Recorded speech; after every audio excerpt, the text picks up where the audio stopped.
ഈ വീഡിയോയിലൂടെ ഡിസ്കസ് ചെയ്യാൻ പോകുന്നത് ഇന്ത്യൻ ഫിലോസഫിയുടെ കുറച്ച് ബേസിക് ആയിട്ടുള്ള കാര്യങ്ങളാണ്.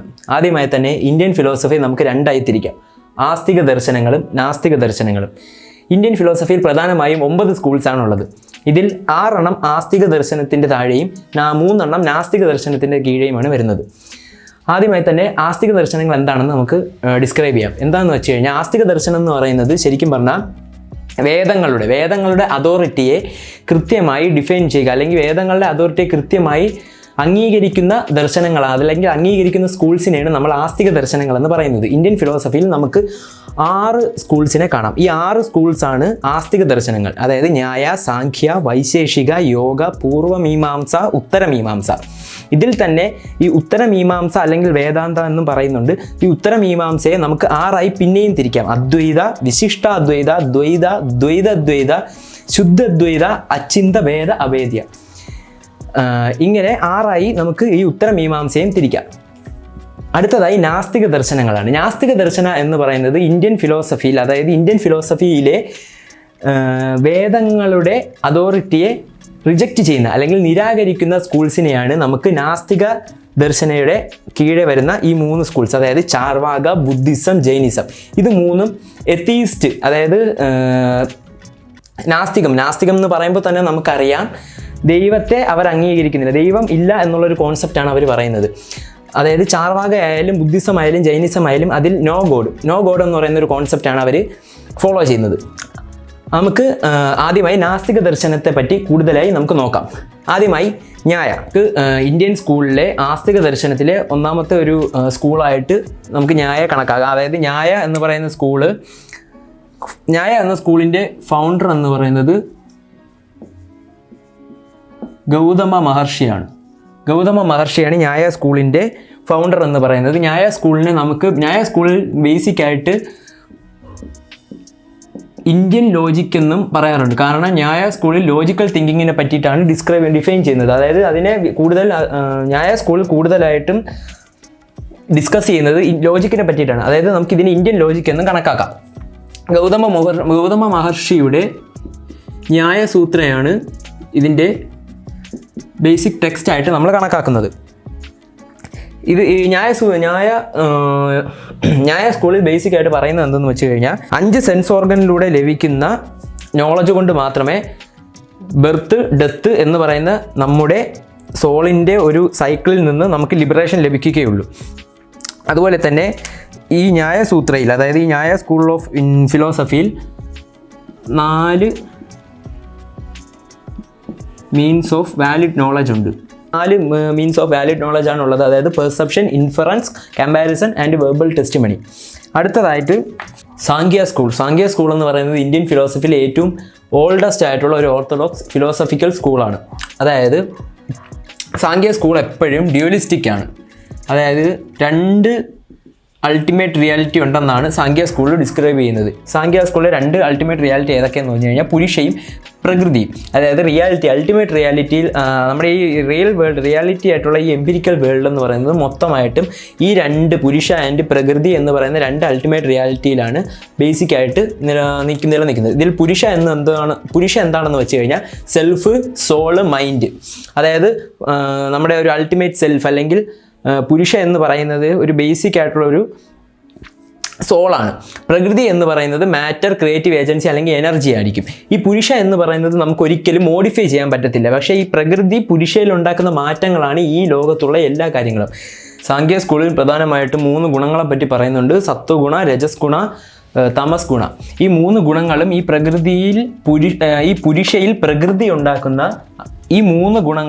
പുരുഷയിൽ പ്രകൃതി ഉണ്ടാക്കുന്ന മാറ്റങ്ങൾ കൊണ്ടാണ് ഈ 3 ഗുണങ്ങളും ഉണ്ടാകുന്നത്. ഈ ലോകത്തുള്ള എല്ലാ കാര്യങ്ങളിലും ഈ 3 ഗുണങ്ങളുണ്ട് എന്നാണ് സാഖ്യ ദർശനയിൽ പറയുന്നത്. അടുത്തതായി വൈശേഷിക സ്കൂളാണ്. വൈശേഷിക സ്കൂൾ എന്ന് പറയുന്നത്, വൈശേഷിക സ്കൂളിൻ്റെ ഫൗണ്ടർ എന്ന് പറയുന്നത് കനാദ മഹർഷിയാണ്. വൈശേഷിക സ്കൂൾ പ്രധാനമായിട്ടും മെറ്റാഫിസിക്സ്, അതായത് മെറ്റ എന്ന് പറയുന്നത് ആഫ്റ്റർ ഫിസിക്സ്, അതായത് ഫിസിക്സിനപ്പുറം, ആഫ്റ്റർ സയൻസ് എന്നൊക്കെ നമുക്ക് ഇതിനെ പറയാൻ പറ്റും. അതായത് മെറ്റാഫിസിക്സ്, സയൻസിനകത്ത് ഉൾപ്പെടാത്ത മൈൻഡ്, മാറ്റർ, ബോഡി, സോൾ എന്നുള്ള കോൺസെപ്റ്റ്സിനെ എല്ലാം ഡിസ്ക്രൈബ് ചെയ്യുന്നതാണ് വൈശേഷിക എന്ന് പറയുന്ന സ്കൂളിൻ്റെ അകത്തുള്ളത്. വൈശേഷിക സ്കൂളിൽ ശരിക്കും പ്രധാനമായിട്ടും realistic and objective philosophy of our nature, അതായത് നമ്മുടെ ഈ ലോകത്തിൽ, നമ്മുടെ ഈ എംപിരിക്കൽ വേൾഡിൽ റിയലിസ്റ്റിക് ആയിട്ടുള്ളതും ഒബ്ജക്റ്റീവ് ആയിട്ടുള്ള ഫിലോസഫിയാണ് വൈശേഷിക സ്കൂളിൽ ഡിസ്കസ് ചെയ്യുന്നത്. ഇതിൽ ഗോഡ് കോൺസെപ്റ്റ് എന്താണെന്ന് വെച്ച് കഴിഞ്ഞാൽ, ഗോഡ് എന്ന് പറയുന്നത് ഒരു ഗൈഡിങ് പ്രിൻസിപ്പിളായിട്ടാണ് ഇതിൽ വൈശേഷിക സ്കൂളിൽ കണക്കാക്കുന്നത്. വൈശേഷിക സ്കൂളിൽ ശരിക്കും പറഞ്ഞാൽ വൈശേഷിക സ്കൂളിൽ എന്താണ് പറയുന്നത് വെച്ച് കഴിഞ്ഞാൽ, ലിവിങ് ബീങ്സ് അവരുടെ ജീവിതത്തിൽ അവർ ചെയ്യുന്ന കർമ്മങ്ങൾക്കനുസരിച്ചായിരിക്കും അവരുടെ ജീവിതം മുന്നോട്ട് പോകുന്നത്. അതായത് നമ്മുടെ ലോ ഓഫ് കർമ്മ, നല്ല കാര്യങ്ങൾ ചെയ്താൽ നല്ല കാര്യങ്ങൾ നമ്മുടെ ജീവിതത്തിലേക്ക് വരും. മറിച്ച് നമ്മുടെ ജീവിതത്തിൽ മോശം കാര്യങ്ങൾ, നമ്മുടെ കർമ്മങ്ങൾ മറ്റുള്ളവർക്ക് ഹാനികരമായിട്ടാണ്, നമ്മുടെ കർമ്മങ്ങൾ മറ്റുള്ളവർക്ക് ഹാനികരമായിട്ടാണ് ഏൽക്കുന്നതെങ്കിൽ നമ്മുടെ ജീവിതത്തിൽ അതിനുള്ള പണിഷ്മെൻറ്റ്സ് കിട്ടും. അതായത് നമ്മുടെ law of karma based on actions of merit and demerit, അതും നമ്മുടെ ഈ വൈശേഷിക സ്കൂളിൽ ഡിസ്ക്രൈബ് ചെയ്യുന്നുണ്ട്. അടുത്തതായി നമുക്ക് പറയാനുള്ളത്, വൈശേഷിക സ്കൂളിൽ പ്രധാനമായിട്ടും 5 കാര്യങ്ങൾ, അതായത് ഈ 5 earth, water, air, fire and ether, ഈ 5 പഞ്ചഭൂതങ്ങൾ ബേസ് ചെയ്തിട്ടാണ് നമ്മുടെ ഈ ലോകം, അതായത് ഈ എംപിരിക്കൽ വേൾഡ് നിർമ്മിച്ചിരിക്കുന്നു എന്നാണ് വൈശേഷിക സ്കൂളിൽ ഡിസ്കസ് ചെയ്യുന്നത്. അടുത്തതായിട്ട് ഇന്ത്യൻ ഓർത്തഡോക്സ് ഫിലോസഫി, അതായത് ഇന്ത്യൻ അഷ്ടാംഗ ദർശനയിലെ യോഗ സ്കൂളിനെ പറ്റിയിട്ടാണ് നമ്മൾ ഡിസ്കസ് ചെയ്യാൻ പോകുന്നത്. യോഗ സ്കൂളിൻ്റെ ഫൗണ്ടർ എന്ന് പറയുന്നത് പതഞ്ജലി മഹർഷിയാണ്. പതഞ്ജലി മഹർഷി എന്താണ് പറയുന്നത് വെച്ച് കഴിഞ്ഞാൽ, യോഗ എന്നുള്ള സ്കൂളിൽ ഡിസ്ക്രൈബ് ചെയ്യുന്നത് എന്താ വെച്ച് കഴിഞ്ഞാൽ, 2 എൻറ്റിറ്റി, ബേസിക് ആയിട്ട് 2 എൻറ്റിറ്റിയാണ് ഉള്ളത്. ഒന്ന് ബോഡി ആൻഡ് മൈൻഡ്. ഈ ബോഡിയെയും മൈൻഡിനെയും, ഈ 2 എൻറ്റിറ്റിയെയും ഒന്നിപ്പിക്കുക, അതിനുള്ള വഴികളാണ് ഈ യോഗ എന്ന് പറയുന്ന സ്കൂളിലൂടെ പതഞ്ജലി ഡിസ്കസ് ചെയ്യുന്നത്. നമുക്ക് ആ യോഗയിലൂടെ നമുക്ക് മുക്തി കൈവരിക്കാനാകും. അതായത് യോഗ സ്കൂളിൽ മെയിനായിട്ട് പറയുന്നത് വെച്ച് കഴിഞ്ഞാൽ 2 എൻറ്റിറ്റിയാണുള്ളത്, ബോഡി ആൻഡ് മൈൻഡ്. ഈ 2 ബോഡി, മൈൻഡ് എന്ന് പറയുന്ന 2 പ്രിൻസിപ്പൽ എൻറ്റിറ്റിയെയും ഒന്നിപ്പിച്ചുകൊണ്ട് നമുക്ക് മുക്തി നേടാൻ ഉള്ള വഴികളാണ് പറയുന്നത്. അതിനുള്ള വഴികളാണ് അഷ്ടാംഗ യോഗ, അതായത് 8 മെത്തേഡാണ് ഈ യോഗ എന്ന് പറയുന്ന സ്കൂളിൽ ബേസിക്കായിട്ട് പറയുന്നത്. അഷ്ടാംഗ യോഗ, അതായത് 8 മെത്തേഡുണ്ട്. Self control yama, observation of rules niyama, fixed postures asana, breath control pranayama, choosing an object pratyahara, fixing the mind dharana, concentrating on the chosen object dhyana, complete dissolution of self. അതായത് നമ്മുടെ ഈ അഷ്ടാംഗ മാർഗ്ഗയിലെ അവസാനത്തെ മാർഗ്ഗം, അതായത് അവസാനം ഇത്രയും കാര്യങ്ങൾ ചെയ്ത് കഴിയുമ്പോൾ അവസാനം നമ്മുടെ മൈൻഡും ഒബ്ജക്റ്റും തമ്മിൽ മെർജായി ഒറ്റ ഏകമായി തീരും. അതാണ് സമാധി. ഇങ്ങനെ നമുക്ക് മുക്തി നേടാം എന്നാണ് യോഗ സ്കൂളിൽ ഡിസ്കസ് ചെയ്യുന്നത്. യോഗ സ്കൂളിലെയും ഗോഡിൻ്റെ, അതായത് കോൺസെപ്റ്റ് ഓഫ് ഗോഡ് എന്ന് പറയുന്നത് ഒരു ഗൈഡായിട്ട് മാത്രമാണ് കണക്കാക്കുന്നത്. അടുത്തതായിട്ട് ഇന്ത്യൻ ഓർത്തഡോക്സ് ഫിലോസഫിയിലെ പൂർവ്വമീമാംസ എന്ന് പറയുന്ന സ്കൂളിനെ പറ്റിയിട്ടാണ് നമ്മൾ സംസാരിക്കാൻ പോകുന്നത്. പൂർവ്വമീമാംസ സ്കൂളിൻ്റെ ഉപജ്ഞാതാവ് എന്ന് പറയുന്നത് ജൈമിനി മഹർഷിയാണ്. മീമാംസ സൂത്ര എന്ന് പറയുന്ന ഈ ബുക്കാണ് പൂർവ്വമീമാംസയുടെ ആധികാരികമായിട്ടുള്ള ഗ്രന്ഥമായി നമ്മൾ കണക്കാക്കുന്നത്.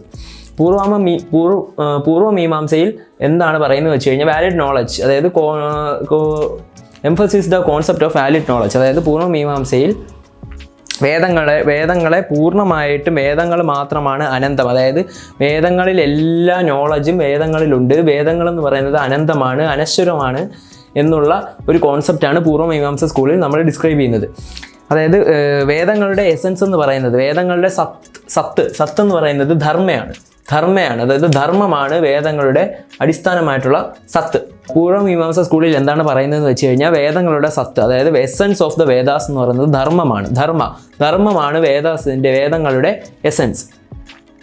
അടുത്തത് Purva Mimamsa school emphasise the power of yajnas and mantras in sustaining the activities of universe. നമുക്ക് അതായത് വേദങ്ങളെ 4 ആയിട്ട് തിരിച്ചിട്ടുള്ളതിലും ഈ സംഹിതാസ് ആൻഡ് ബ്രാഹ്മണാസ്, അതായത് സംഹിതാസ് എന്ന് പറയുന്നതിന് എപ്പോഴും നമ്മൾ മന്ത്രാസ്, അതായത് സംഹിതാസ് എന്ന് പറയുന്നത് എപ്പോഴും മന്ത്രാസും, ബ്രാഹ്മണാസ് എന്ന് പറയുന്നത് റിച്വൽസ് ആൻഡ് നോംസ് ആയിരിക്കും.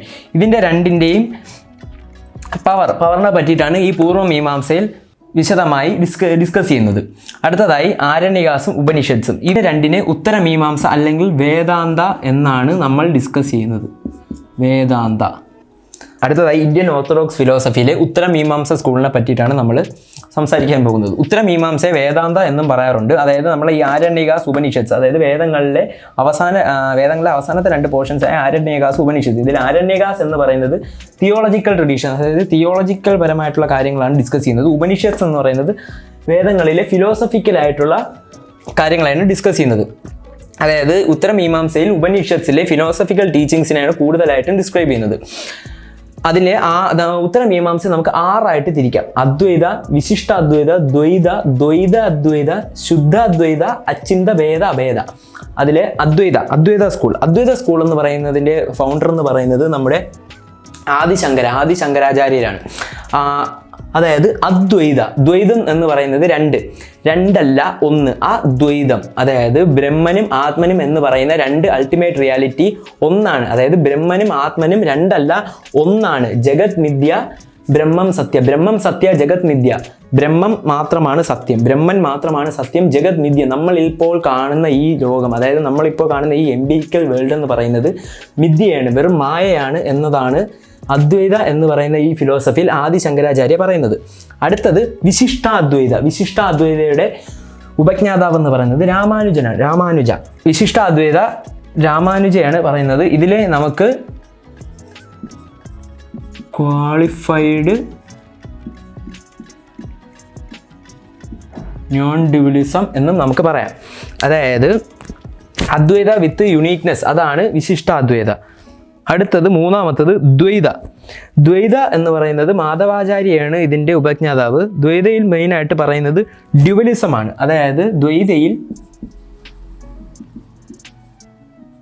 അദ്വൈതയിൽ നമ്മൾ പറയുന്നത് ബ്രഹ്മനും ആത്മനും 2 അല്ല 1 എന്നാണെങ്കിൽ, ദ്വൈതയിൽ വാക്കിൽ തന്നെ ഉണ്ട് ദ്വൈത 2, അതായത് ഡ്യുവലിസം എന്ന് പറയുമ്പോൾ ബ്രഹ്മനും ആത്മനും 2 എന്നുള്ള രീതിയിൽ തന്നെയാണ് ദ്വൈതയിൽ മാധവാചാര്യ പറയുന്നത്.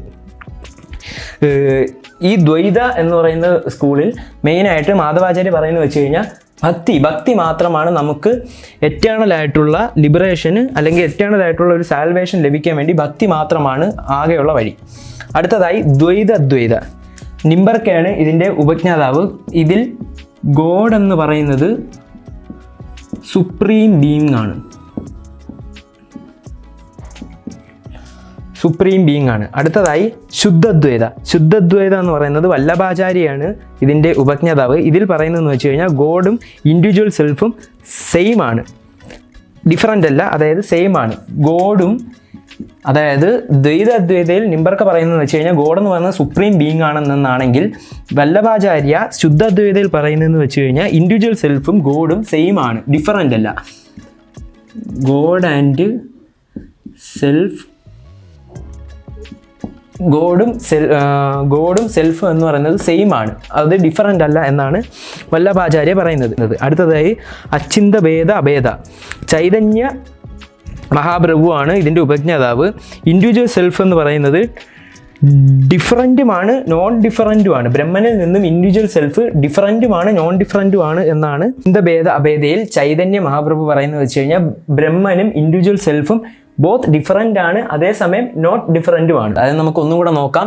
ഫിലോസഫിക്കൽ ടീച്ചിങ്സ് ഓഫ് ഉപനിഷത്സ് ആണ് ഉത്തരമീമാംസയിൽ പറയുന്നത്. അതായത് ഉത്തരമീമാംസ എന്ന് പറയുന്നത് വേദങ്ങളെ 4 തിരിച്ചിട്ടുണ്ട്. വേദങ്ങളെ സംഹിതാസ്, ബ്രാഹ്മണാസ്, ആരണ്യകാസ്, ഉപനിഷത്ത്. ഇതിൽ സംഹിതാസും ബ്രാഹ്മണാസ് എന്ന് പറയുന്നത് മന്ത്രാസും റിച്വൽസും. അതായത് സംഹിതാസ് എന്ന് പറയുന്നത് ബേസിക്കലി മന്ത്രാസ് ആണ്, ബ്രാഹ്മണാസ് എന്ന് പറയുന്നത് അതിനകത്തുള്ള റിച്വൽസ്, ഈ ഒരു യജ്ഞ മന്ത്രം അങ്ങനെയുള്ള കാര്യങ്ങളാണ് സംഹിതാസ് ബ്രാഹ്മണാസ് എന്ന് പറയുന്ന കാര്യങ്ങൾ ബേസിക്കായിട്ട് ഡിസ്കസ് ചെയ്യുന്നത്. എന്നാൽ ആരണ്യകാസ് ഉപനിഷത്ത് എന്ന് പറയുന്ന പോർഷനിൽ ആരണ്യകാസ് എന്ന് പറയുന്നത് തിയോളജിക്കൽ ആയിട്ടുള്ള കാര്യങ്ങളാണ്, ഉപനിഷത്സ് എന്ന് പറയുന്നത് ഫിലോസഫിക്കൽ ആയിട്ടുള്ള ടീച്ചിങ്സ് ആണ്. അതുകൊണ്ടാണ് ഉപനിഷത്തിനെ വേദാന്ത എന്ന് പറയുന്നത്. അതായത് വേദങ്ങളുടെ അവസാനം, അന്തം, വേദാന്തം, അതാണ് വേദാന്ത എന്ന് ഉപനിഷത്തിനെ പറയുന്നത്. വേദങ്ങളുടെ അവസാനത്ത് വരുന്നതുകൊണ്ടാണ് ഉപനിഷത്തിനെ വേദാന്ത എന്ന് പറയുന്നത്. ഫിലോസഫിക്കൽ ടീച്ചിങ്സ് ആണ് ഉപനിഷത്തിൽ പറയുന്നത്. അതിനെയാണ് ഉത്തരമീമാംസ എന്ന് പറയുന്ന സ്കൂളിൽ ഇൻക്ലൂഡ് ചെയ്തിട്ടുള്ളത്. ഇതിനെ 6 നമുക്ക് തിരിക്കാം.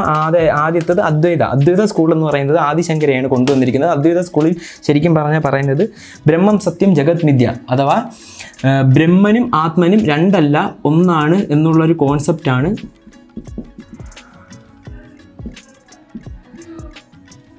ബ്രഹ്മനും ആത്മനും സെയിം ആണ് എന്നുള്ളൊരു കോൺസെപ്റ്റാണ് അദ്വൈതയിൽ ആദിശങ്കര പറയുന്നത്. അടുത്തതായി വിശിഷ്ടാദ്വൈത രാമാനുജന് കൊണ്ടുവന്നത് ഒരു ക്വാളിഫൈഡ് നോൺ ഡ്യുവലിസം ആണ്. ഇതിനകത്ത് ക്വാളിഫൈഡ് നോൺ ഡ്യുവലിസം എന്നാണ് ഇതിനെ പറയുന്നത്. അദ്വൈത വിത്ത് യുണീക്നെസ് എന്നും വിശിഷ്ട അദ്വൈതയെ നമ്മൾക്ക് പറയാം.